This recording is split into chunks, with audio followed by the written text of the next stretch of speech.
प्रभु यीशु मसीह के पवित्र मीठे नाम में आप सभी दर्शकों का स्वागत करना चाहती हूँ। आप सबों को यीशु सहाय हैप्पी साबत जय मसीह की। साथ ही साथ आज जो मेरे गेस्ट हैं पास्टर आर भारती और पास्टर फ्रैंकलिन फ्रांसिस, मैं आप दोनों का भी स्वागत करना चाहती हूँ आज के हमारे साबत स्कूल पाठ के अध्ययन में। परमेश्वर का धन्यवाद करती हूँ कि उसने हमें पूरे सप्ताह बचाया और एक बार फिर से मौका दिया है कि हम सब मिलकर साबत स्कूल पाठ का अध्ययन कर सकते हैं। आइए हम इससे पहले कि आज के हमारे साबत स्कूल पाठ के अध्ययन में आगे बढ़ें, हम अपनी आंखों को बंद करेंगे और पास्टर आर भारती के साथ दुआ करेंगे। आइए प्रार्थना करें। प्रभु परमेश्वर, हमारे मालिक, हमारे सृष्टिकर्ता, हम तेरे पास आते हैं, अपने आप को तेरे हाथों में समर्पित करते हैं कि परमेश्वर जो हम इस ऑनलाइन मिनिस्ट्री के द्वारा तेरे शुभ संदेश को परमेश्वर लोगों तक पहुंचाने के लिए यहाँ पर आए हैं।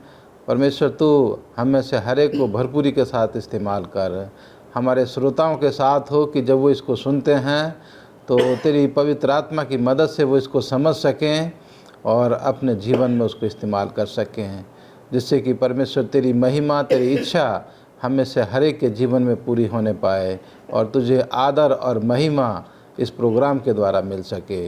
हम तमाम की अगुवाई कर, मसीह यीशु के नाम में मांगते हैं, आमीन। जैसा कि हम सब जानते हैं कि हम 2021 के चौथे त्रैमास यानी 4th क्वार्टर में हैं और इस पूरे क्वार्टर में हम एक ऐसी किताब के बारे में अध्ययन कर रहे हैं और आगे भी अध्ययन करेंगे जो मसीह यीशु के आने से 1500 साल पहले लिखी गई है।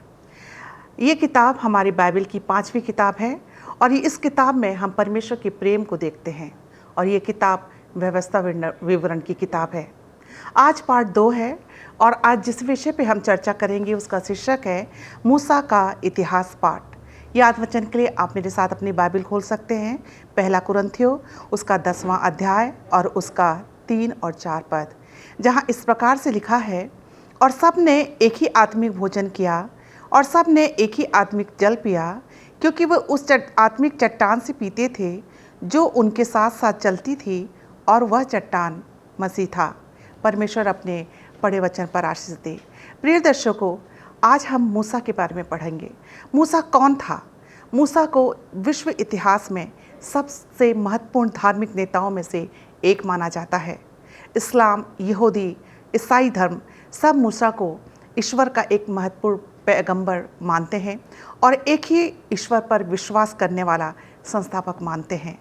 मूसा लेवी गोत्र का था और मूसा मिस्र में उस अवधि के दौरान पैदा हुआ जब फिरौन ने आदेश दिया था कि सारे छोटे बच्चों को नील नदी में डाल दिया जाए। ये कहानी हम सब जानते हैं।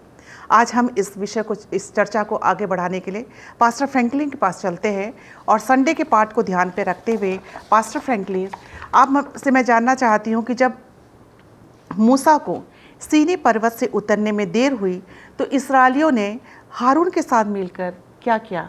ये बहुत ही अच्छा प्रश्न है और हम आपके इस प्रश्न का उत्तर थोड़े से समय के बाद जो है वो देंगे।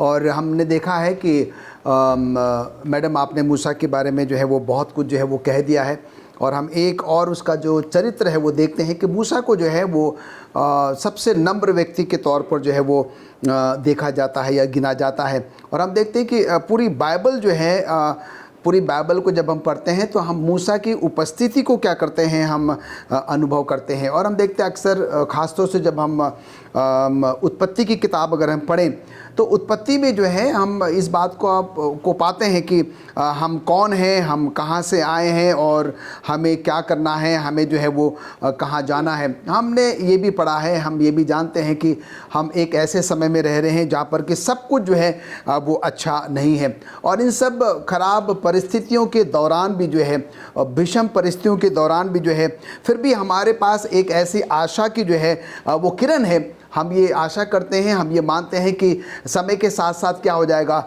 सब कुछ जो है वो ठीक हो जाएगा। और हमने जो है उत्पत्ति के बारे में, सृष्टि के बारे में हमने पढ़ा है, उसके बारे में हमने कैसे पाप के द्वारा पतन हो गया उसके बारे में हमने पढ़ा है। फिर यीशु मसीह के आने के बाद यीशु मसीह ने हमें कैसे पापों से छुटकारा दिया है वो भी हमने पढ़ लिया। उसके बाद हमने परमेश्वर की जो प्रतिज्ञा है जो अपने लोगों से कहता है कि अब मैं तुम्हें क्या करूँगा, जल प्रलय से जो है वो नष्ट नहीं करूँगा। हमने ये भी पढ़ा है, सीखा है कि अब्राहम को परमेश्वर कैसे प्रतिज्ञा करता है अब्राहम से कि मैं तेरे वंश को क्या करूँगा, बालों की मानिंद जो है वो बना दूंगा। तो ये सारी बातें जो है हमने क्या करी है वो अब तक जो है वो स्टडी करी है। हम सबको जो है इस बात का जो है वो ज्ञान है। और हम यहाँ पर ये भी देखते हैं कि आज मूसा जो है अपने लोगों के प्रति क्या है कि वो बहुत लगाव रखता है, बहुत प्रेम जो है वो अपने लोगों से जो है वो करता है, और इसलिए वो अपने लोगों के प्रति बहुत ही सजग और बहुत ही जो है वो सावधान है। क्योंकि मूसा जो है अपने लोगों को जानता है कि वो बड़े ढीठ है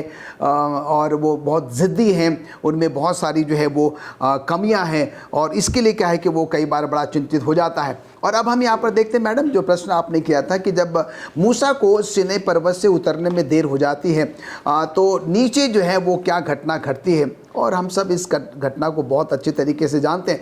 परमेश्वर ने मूसा को जो है 10 आज्ञा देने के लिए सीनै पर्वत पर बुलाया था, और हम यहाँ पर देखते हैं कि जब मूसा को सीनै पर्वत से नीचे उतरने में देर हो गई तो जो लोग, इजरायली लोग जो हारून के साथ नीचे थे, हम देखते हैं कि वो अपना धैर्य खो देते हैं, अपना धीरज खो देते हैं। हारून के पास वो जाते हैं कि वो कहते हैं कि भाई हमें नहीं लगता कि मूसा जो है वो सीनै पर्वत से नीचे उतरेगा या नहीं भी उतरेगा, पर हम तुझसे ये निवेदन करते हैं कि तू क्या कर, हमारे लिए जो है एक देवता का जो है वो इंतज़ाम कर।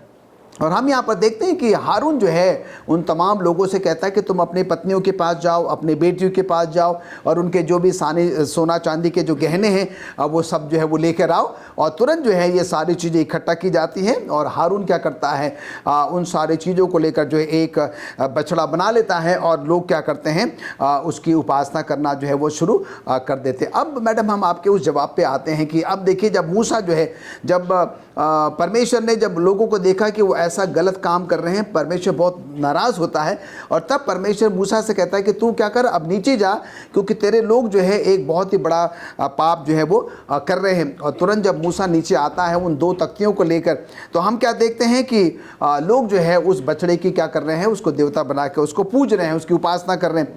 मूसा का क्रोध भड़क जाता है, और मूसा क्या करता है, वो 2 तख्तियाँ जिसमें कि 10 आज्ञा लिखी हुई थी, वो उसको क्या करता है, वो उन पर फेंक देता है। वो चकनाचूर हो जाती है, उसको पानी में मिला दिया जाता है, और वो पानी जो है उनको सबको जो है वो पिला दिया जाता है। उसके बाद हम देखते हैं कि मूसा को ये प्रतीत होता है कि नहीं, शायद मुझे ऐसा नहीं करना चाहिए था।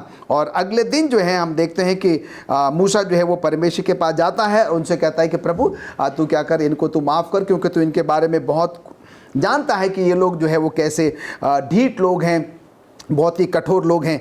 और हम यहाँ पर देखते हैं कि परमेश्वर कहता है कि जो गुनाह, जो पाप इन्होंने किया है, मैं इससे बहुत दुखी हूँ, बहुत नाराज़ हूँ, और मैं इनको क्या करूँगा, दंडित जो है वो करूँगा। और मूसा कहता है कि नहीं प्रभु, तू क्या कर, इनको माफ़ कर देने। तो फिर वो जो यात्रा जो इन्होंने मिस्र से शुरू होकर जो है केनान की तरफ ये कर रहे हैं, इतने सालों तक तूने उनको संभाला है, और अब अगर तू इनको अचानक नष्ट कर देगा तो लोग जो है तेरे बारे में क्या सोचेंगे। पर प्रभु ने कहा कि नहीं, मैं इनको तो अवश्य जो है वो नाश करूँगा। और तब मूसा ये कहता है कि अगर तू क्या करेगा, इनको नाश करेगा, तो तू अगर इनको तू क्षमा नहीं करता है, अगर इनको तू नाश कर लेगा, और तब तू क्या कर, मेरा नाम जो है उस जीवन की किताब में से क्या कर दे, हटा दे। तो ये सारी बातें जो है मूसा के उस प्रेम को दर्शाती है, उस लगाव को, उस कंसर्न को, उस परवाह को दिखाती है जो अपने लोगों के प्रति वो करता है। यहाँ से एक हम बहुत अच्छी बात सीख सकते हैं, परमेश्वर बहुत ही दयालु है, बहुत ही अनुग्रहकारी, बहुत ही रहम करने वाला है।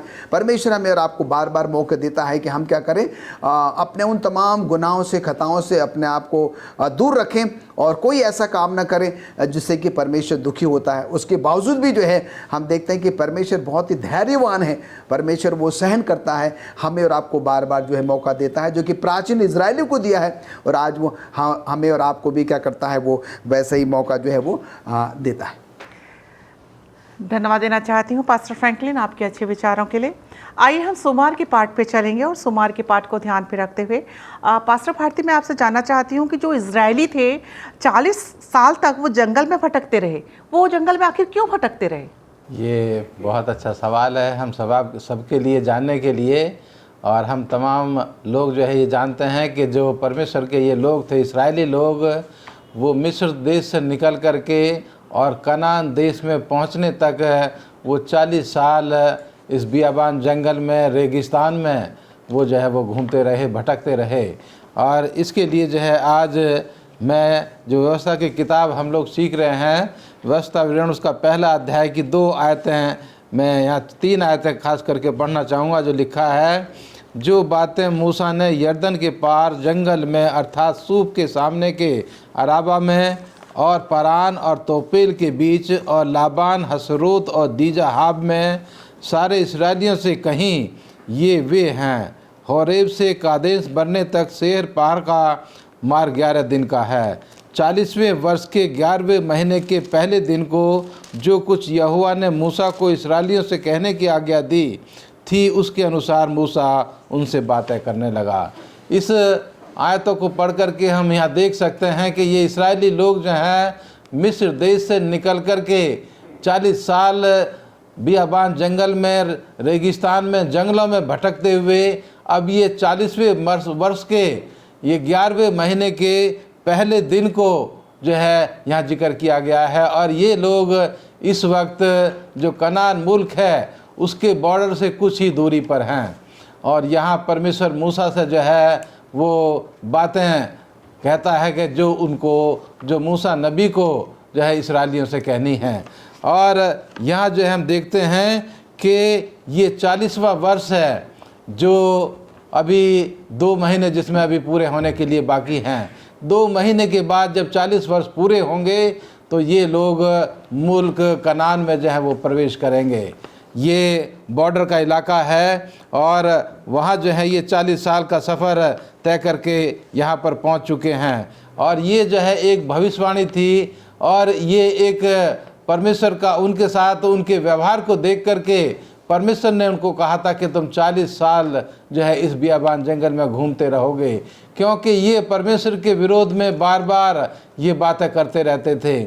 और इसका एक कारण और भी था, आप अगर जानते हैं कि जब ये लोग परमेश्वर के लोग मिस्र देश से निकले तो एक मिली जुली भीड़ इनके साथ मिस्रियों की जो है वो इनके साथ निकल करके आ गई। और वो जो है ऊपर से विश्वास करते थे लेकिन दिल उनका परमेश्वर से दूर था। और वो लोग इन लोगों को जो है बहलाने फुसलाने का काम करते थे। अगर खाना समय पर नहीं मिला है तो उसके लिए इनको उकसाते थे। और इस वजह से ये लोग परमेश्वर के विरोध में बातें करने लग जाते थे। और परमेश्वर ने उनको कहा और उनको मौका दिया 40 साल का उनको सुधारने का कि ये जो है मेरे लोग जो हैं वो सुधर जाएं। और इसलिए 40 साल वो उनको जंगल में घुमाता रहा, इधर से उधर जो है वो उनको चलाता रहा। और आज जो है हम देखते हैं कि 40 साल परमेश्वर ने अपने इन लोगों को जंगल में इसलिए घुमाया क्योंकि वो उनको सुधारना चाहता था, वो उनको ठीक करना चाहता था, वो उनके विश्वास को मजबूत करना चाहता था कि ये लोग मेरे विश्वास में मजबूत हो जाएं और तब मैं इनको उस देश में जहाँ शहद और दूध की नदियाँ बहती हैं उस देश में मैं इनको लेकर के जाऊँगा। तो ये एक ख़ास कारण था कि ये लोग जंगल में 40 साल जो है इन्होंने वो जो है वो पूरे किए। धन्यवाद देना चाहती हूँ पास्टर भारती आपके अच्छे विचारों के लिए। और आइए हम मंगलवार के पाठ पे चलेंगे और मंगलवार के पाठ को ध्यान पे रखते हुए पास्टर फ्रैंकलिन, मैं आपसे जानना चाहती हूँ कि ये 1000 गुना अधिक संख्या का क्या तात्पर्य है? हाँ, बड़ा ही अच्छा प्रश्न है और इस पर हम थोड़े देर में जो है वो चलेंगे। और अभी हमने पास्टर भारती को सुना है कि अब इज़राइली जो है वो 40 साल का जो सफ़र है वो जो है वो अपने अंतिम पड़ाव पर है और वो मिस्र से निकले हैं और बस अब केनान पर जो है वो बस पहुंचने वाले हैं। और हम यहाँ पर देखते हैं कि एक बहुत लंबी यात्रा जो है इन्होंने तय की है। और हम यहाँ पर देखते हैं कि एक बड़ी लंबी यात्रा को तय करने के बाद अब मूसा जो है उनसे क्या करता है, परमेश्वर के उस संदेश को जो है जो परमेश्वर मूसा के द्वारा अपने इज़राइलियों को या लोगों को जो है वो कहना चाहता है या बताना चाहता है, अब परमेश्वर की उन बातों को जो है मूसा क्या कर रहा है, उन लोगों के साथ जो है वो साझा कर रहा है। हमने मूसा के बारे में बहुत कुछ सुना है, हम देखते हैं कि मूसा जो है एक ऐसा नबी है, एक ऐसा भविष्यवक्ता है, प्रॉफिट है, जिसके बारे में जो है जितना भी कहा जाए वो जो है वो क्या होगा, वो कम होगा। वो भविष्यवक्ता से भी कई गुना जो है हम उसको ज़्यादा आंक सकते हैं। और हम देखते हैं कि वो कैसे इतने बड़ी संख्या को लेकर क्या कर रहा है, उनकी जो है वो अगुवाई कर रहा है। और अब हम यहाँ पर देखते हैं कि अगर हम व्यवस्था विवरण उसका पहला अध्याय और उसकी 8वीं आयत को अगर हम पढ़ेंगे तो यहाँ पर मूसा जो है परमेश्वर की उन बातों को लोगों के सामने रख रहा है जो कि परमेश्वर उनसे जो है वो कहना चाहता है। और हम यहाँ पर देखते हैं कि वो उनसे कहता है कि मैं उस देश को तुम्हारे सामने किए देता हूँ जिस देश के विषय में यहोवा ने अब्राहम, इसहाक, याकूब तुम्हारे पितरों से शपथ खाकर कहा था कि मैं इसे तुमको और तुम्हारे बाप, तुम्हारे वंश को भी क्या करूंगा, मैं दे दूंगा। तो हम यहाँ पर देखते हैं कि ये परमेश्वर का कथन है। परमेश्वर मूसा के द्वारा क्या कर रहा है, वो प्रतिज्ञा जो है जो उसने अब्राहम, इसहाक और याकूब से की थी जो है, और वो क्या कर रहा है, उसको दोहरा रहा है, उनको जो है वो याद दिला रहा है। हम यहाँ पर देखते हैं कि यहाँ पर परमेश्वर का वो जो अगापे प्रेम है, वो जो महान प्रेम है, अतुल्य प्रेम जो है, जो कि वो अपने लोगों के प्रति रखता है, उसके बारे में क्या हो रही है, वो बात हो रही है। और परमेश्वर हम देखते हैं कि उसने अपनी वो कृपा, वो दया, वो रहम जो है उस दौरान जो है जब ये मयाबान में थे, जंगल में थे, उस समय भी क्या कर रहा था, वो उन पर वो बनाए रखा था। उनका परमेश्वर का जो आशीर्वाद है उस समय भी जो है जब इधर उधर हो जाते थे, भटक जाते थे, तितर बितर हो जाते थे, पर परमेश्वर ने क्या किया, उनको कभी भी जो है वो नहीं छोड़ा। हम देखते हैं कि मूसा कहता है कि परमेश्वर ने 40 सालों तक क्या किया, जंगल में जो है उनकी देखभाल करी, उनका पालन पोषण किया। और हम यहाँ पर देखते हैं कि बताया जाता है कि उनको किसी भी बात की कोई कमी घटी जो है वो नहीं हुई। यहाँ तक कि उनके जो वस्त्र थे, जो कपड़े थे, वो भी पुराने नहीं हुए और वो ना ही जो है वो फटे। इतनी लंबी यात्रा करने के बाद हम देखते हैं, और ना तो उनके जो पैरों में कोई सूजन भी जो है वो दिखाई नहीं दी गई। यहाँ पर हम बार बार ये देखने की कोशिश कर रहे हैं, मूसा जो है अपने लोगों के प्रति बहुत ही कंसर्न है, वो उनसे प्यार करता है, क्योंकि वो अपने लोगों की कमियां जो है वो जानता है। और इसलिए बार बार क्या है कि मूसा जो है वो क्या कर रहा है, परमेश्वर से इनके लिए जो है वो प्रार्थना कर रहा है। और मैडम अभी आपने जो प्रश्न किया था कि भाई वो जो है 1000 गुना से ज़्यादा की जो संख्या की बात कर रहा है, मूसा कहता है कि प्रभु तू बहुत दयालु है, अनुग्रहकारी है, रहम करने वाला है, धैर्य करने वाला है, और जितना तूने अब तक इनके लिए किया है मैं चाहता हूं कि तू उससे 1000 गुना ज़्यादा तू क्या कर, इनके लिए कर, अपना तरस, अपना रहम क्या कर, तू उस पर, इन पर जो है वो बनाए रख। और वो आगे कहता है कि हमने ये भी सीखा है कि मूसा ही कहता है कि परमेश्वर जो है अब उनको क्या करना मांग रहा है, एक सशक्त जो है वो रूप देना मांग रहा है, उनको जो है एक ऐसा संगठन, एक ऐसी संरचना जो है वो बनाना चाहता है मूसा के द्वारा जो है। और इसलिए मूसा ये कहता है कि अब ये मेरे बस की बात नहीं है कि इतनी बड़ी भीड़ को क्या कर सकूं, मैं अकेले जो है वो संचालित कर सकूं, और इसलिए मैं चाहता हूं कि तुम सब मिलकर क्या करो, मेरी जो है वो मदद करो, जिससे कि हम क्या कर सके, सब मिलकर एक अनुशासित जीवन जो है वो हम यापन जो है वो कर सके। मंगलवार के पाठ में जो है हम ये सीखते हैं कि मूसा जो है अपने लोगों से बहुत प्यार करता है, उसका बहुत लगाव है, कंसर्न है वो। उसी प्रकार से परमेश्वर भी जो है जैसे प्राचीन इजरायलियों के प्रति वो कंसर्न था, अपना वो अगापे प्रेम दर्शाया करता था, और वैसे ही क्या कर रहा है वो आज हम जो आधुनिक इजरायली हैं, आत्मिक इजरायली हैं, हम पर भी प्रभु क्या करता है, अपना वो जो है अगापे प्रेम हमेशा जो है वो दर्शाता है। पर कई बार हम एहसान फरामोश हो जाते हैं, कई बार हम उसकी दया, उसके अनुग्रह को जो है वो नज़रअंदाज कर देते हैं। कई बार हम परमेश्वर को अपने उन कामों से क्या करते हैं, उस खराब व्यवहार से जो है वो दुखी जो है वो कर देते हैं। उसके बावजूद भी परमेश्वर जो है, जैसे मूसा ने परमेश्वर से क्या कहा कि प्रभु जितना तूने अब तक उनको प्यार किया है, मैं चाहता हूं कि 1000 गुना तू और ज़्यादा कर। वैसे ही वो हमारे लिए भी जो है चाहता है कि ये परमेश्वर हमसे और आपसे क्या करे, बहुत बहुत प्यार करे, और हमारी जो है वो क्या करे, वो देखभाल भी करे। आइए हम बुधवार के पाठ पे चलेंगे, और बुधवार के पाठ को ध्यान पे रखते हुए पास्टर भारती, मैं आपसे जानना चाहती हूँ कि मूसा ने परमेश्वर से ऐसा क्यों कहा कि इन्हें नष्ट न कर। ये जो है ये परमेश्वर के प्रेम को, और मूसा अपने प्रेम को जो लोगों के साथ उसका प्रेम था, उसको जो है यहाँ पर देखने की एक झलक, एक दृश्य हमें देखने के लिए मिलता है। और जिसका जिक्र व्यवस्था विवरण की किताब उसके पहले अध्याय में और गिनती की किताब उसके 13वें और 14वें अध्याय में यहाँ देखने के लिए मिलता है। ये उस समय का जिक्र है जब ये लोग, जिनका अभी जो है हम लोगों ने सीखा कि कनान देश के बॉर्डर पर हैं कुछ दूरी पर, और वहाँ से जो है मूसा नबी जो है 12 लोगों को उनकी इच्छा के मुताबिक 12 लोगों को चुन करके कनान देश का भेद लेने के लिए, वहाँ की जानकारी हासिल करने के लिए ये जो है भेजता है। इसका यहाँ पर जिक्र किया गया है। और ये लोग जो हैं उस देश में जाते हैं, उस देश को देखते हैं, उस देश के लोगों से मिलते हैं, उस देश की फसलों को देखते हैं, और उसके बाद आकर के ये पूरी कौम के सामने, इस्राएली कौम के सामने अपनी रिपोर्ट पेश करते हैं। लेकिन यहाँ तजुर्बे की बात जो है, देखने की बात यहाँ पर यह है कि 12 लोगों में से 10 लोग जो हैं वो आधी सच्ची रिपोर्ट और आधी झूठी रिपोर्ट जो है वो पेश करते हैं। और उसको देख करके जो इस्राएली कौम है वो जो है कहते हैं कि हम उस देश में नहीं जाएंगे, क्योंकि वहाँ के लोग जो है बहुत ताकतवर हैं और हम उनका मुकाबला नहीं कर पाएंगे, वो हमें तलवार से घात कर देंगे।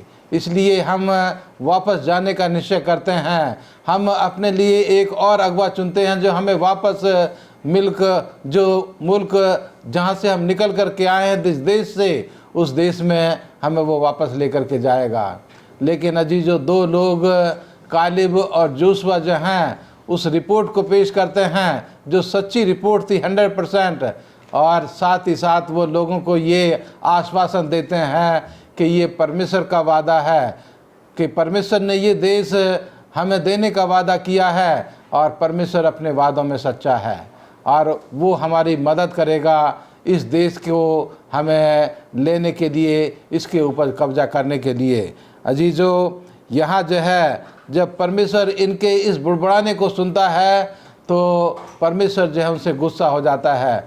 मूसा और हारून जो हैं वो मंदिर के सामने, टैबरनेकल के सामने वो जो हैं वो नतमस्तक हो जाते हैं, गिर जाते हैं, और परमेश्वर की उपस्थिति वहाँ पर होती है और परमेश्वर उनसे कहता है कि अब मैं इन लोगों को नाश कर दूँगा, इनको नष्ट कर दूँगा।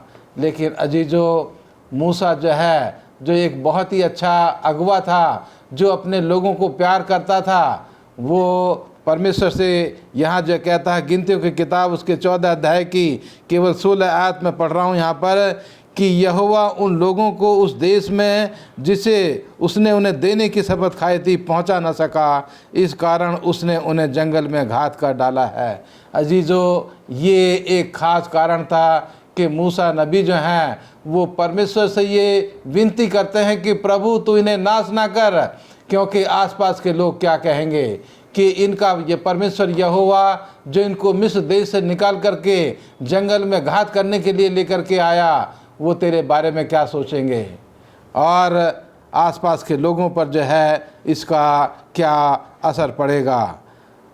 और इसीलिए यहाँ परमेश्वर जो उनसे कहता है कि ठीक है, मैं तमाम जाति को नष्ट नहीं करूँगा, लेकिन जो 210 लोग जिन्होंने झूठी रिपोर्ट दी है उनको मैं इनके सामने अभी ख़त्म करूँगा।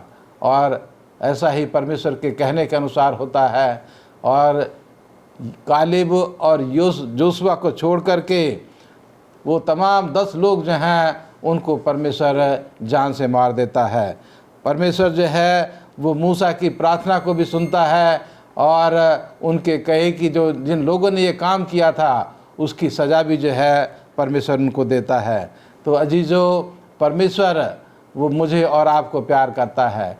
जो उसके वचन को अपने जीवन में ग्रहण करते हैं, जो उसके ऊपर विश्वास करते हैं, परमेश्वर उनको प्यार करता है और उनकी प्रार्थनाओं को वो सुनता है। धन्यवाद देना चाहती हूँ पास्टर भारती आपके अच्छे विचारों के लिए। और आइए हम गुरुवार के पाठ पे चलेंगे और गुरुवार के पाठ को ध्यान पे रखते हुए पास्टर फ्रैंकलिन, मैं आपसे जानना चाहती हूँ कि उत्पत्ति उसका 15वां अध्याय और उसके 1 वचन से लेकर 16 वचन में परमेश्वर ने अब्राहम से क्या कहा? हम देखते हैं कि पहले भी हमने जो है इसके बारे में पढ़ लिया हुआ है और जो आपका प्रश्न है कि परमेश्वर ने अब्राहम से जो है उत्पत्ति 15वां अध्याय के 1 से लेकर 16 पद में जो है वो क्या कहा है, उसमें हम थोड़े देर में जो है वो आएंगे। पर हम यहाँ पर देखते हैं कि अगर हम गुरुवार के पाठ में जाएं तो हम देखते हैं कि जब हम व्यवस्था विवरण का दूसरा और तीसरा अध्याय जब हम पढ़ते हैं तो यहाँ पर मूसा जो है वो इज़राइलियों के इतिहास के बारे में क्या करता है, वो वर्णन जो है वो करता है। और वो यहाँ पर इस बात को भी अंकित करता है जब तक क्या है कि इनका विश्वास, इनका भरोसा जो है वो परमेश्वर पर बना रहा, परमेश्वर ने क्या किया, इनको उनके शत्रुओं पर भी जो है वो उनको जो है वो विजय दिलाई। यहाँ पर हम ये भी देखते हैं कि कई बार ऐसा असंभव भी प्रतीत हुआ, पर परमेश्वर उनके साथ रहा और उन्होंने क्या किया, ऐसे दिग्गजों को भी जो है जिनको हराना मुश्किल था और उस पर क्या करी, विजय जो है वो हासिल कर लिए। तो यहाँ पर हम देखते हैं कि परमेश्वर जो है, जब जब इन लोगों ने परमेश्वर की बात को मानी, परमेश्वर उनके साथ रहा, पर जब जब जो है इन्होंने परमेश्वर की आज्ञा का उल्लंघन किया, उसकी बातों को अनसुनी किया, परमेश्वर कई बार नाराज़ भी हुआ और परमेश्वर ने क्या किया, इन सबको जो है वो नष्ट कर दिया। हम देखते हैं कि कई लोगों का ये मानना है, ये सोच है कि ये जो कहानियाँ हम जो पढ़ रहे हैं या जो हमने पढ़ी है, जो बाइबल में अंकित है, सब ये काल्पनिक जो है वो कहानियाँ हैं। पर ऐसा जो है वो नहीं है। हम सब जो है वो इस बात को जानते हैं कि परमेश्वर का ये जो पवित्र शास्त्र है, संपूर्ण पवित्र शास्त्र जो है वो परमेश्वर की प्रेरणा से रचा गया है और ये उपदेश और समझाने और सुधारने और धर्म की शिक्षा के लिए लाभदायक है। और ये जो है ये परमेश्वर का वचन है। ये जो भी बातें जो है पवित्र शास्त्र में लिखी हुई है, पूरी 66 किताबों में लिखी है, ये सब कुछ भी क्या है, ये बिल्कुल भी जो है वो सत्य है। और हम देखते हैं कि हमें ये सलाह दी जाती है कि हम सब क्या करें, परमेश्वर के वचनों का जो है वो, परमेश्वर के वचनों पर विश्वास करें और उसका जो है हम पालन करें। और परमेश्वर ने जो अब्राहम से प्रतिज्ञा करी थी, हम देखते हैं कि परमेश्वर आज हमसे भी क्या करता है, वही प्रतिज्ञा करता है। और जब हम उसकी प्रतिज्ञा को क्या करेंगे, जब हम उसकी बात को मानेंगे, उसके अनुसार हम जो है वो चलेंगे, तो हम देखते हैं कि परमेश्वर सचमुच में मुझे और आपको जो है वो जीवन देगा जिसकी कि शायद हमने कल्पना जो है वो नहीं करी है। कई बार हम इस बात को भूल जाते हैं कि हम जो है एक अनुग्रह के समय में जो है वो रह रहे हैं। हमारा परमेश्वर जो बहुत ही धैर्यवान है, बहुत ही धीरज जो है वो धरता है। हमारे सुबह से लेकर शाम तक के पाप गुनाह जो हम लोग करते हैं, अगर शायद हम उस समय प्राचीन इजरायलियों के समय में होते, जैसे परमेश्वर ने जो है कईयों को तुरंत के तुरंत जो है वो सज़ा दे दी और वो लोग जो है उस पाप गुनाह के कारण जो है मारे गए। आज अगर परमेश्वर हमारे एक दिन के गुनाह पापों को का अगर लेखा जोखा ले ले, तो मैं सोचता हूँ कि हम तो जो है अगले दिन ज़िंदा रहने के लायक बिल्कुल भी नहीं हैं। पर आज के इस वर्तमान समय में हम देखते हैं कि परमेश्वर बड़ा धैर्यवान है, उसका अनुग्रह जो है हम पर निरंतर जो है वो बना है और हम सब जो है उस अनुग्रह के समय में जो है वो रह रहे हैं। मैडम, जो आपका प्रश्न था कि परमेश्वर ने अब्राहम से जो है वो क्या कहा है, जिसका वर्णन उत्पत्ति 15 उसके पहले अध्याय से जो है वो पहले पद से लेके 16वें पद तक है। मैं जल्दी से 2-3 बातें आपके सामने पढ़कर जो है हम इसको बंद करेंगे। यहाँ पर देखते हैं कि परमेश्वर कहता है कि हे अब्राहम मत डर, तेरी ढाल और तेरा अत्यंत बड़ा प्रतिफल मैं हूँ। अब्राहम ने कहा, हे प्रभु यहोवा, मैं तो निर्वंश हूँ और मेरे घर का वारिस ये दमिश्कवासी एलियाजर होगा, अतः तू मुझे क्या देगा? और अब्राहम ने कहा, तूने वंश नहीं दिया और क्या देखता हूँ कि मेरे घर में उत्पन्न हुआ एक जन मेरा वारिस होगा। तब यहोवा का ये वचन उसके पास पहुँचा, ये तेरा वारिस ना होगा, तेरा जो निज पुत्र होगा वही तेरा वारिस होगा। और उसने उसको बाहर ले जाकर कहा, आकाश की ओर दृष्टि करके तारागण को गिन, क्या तू इनको गिन सकता है?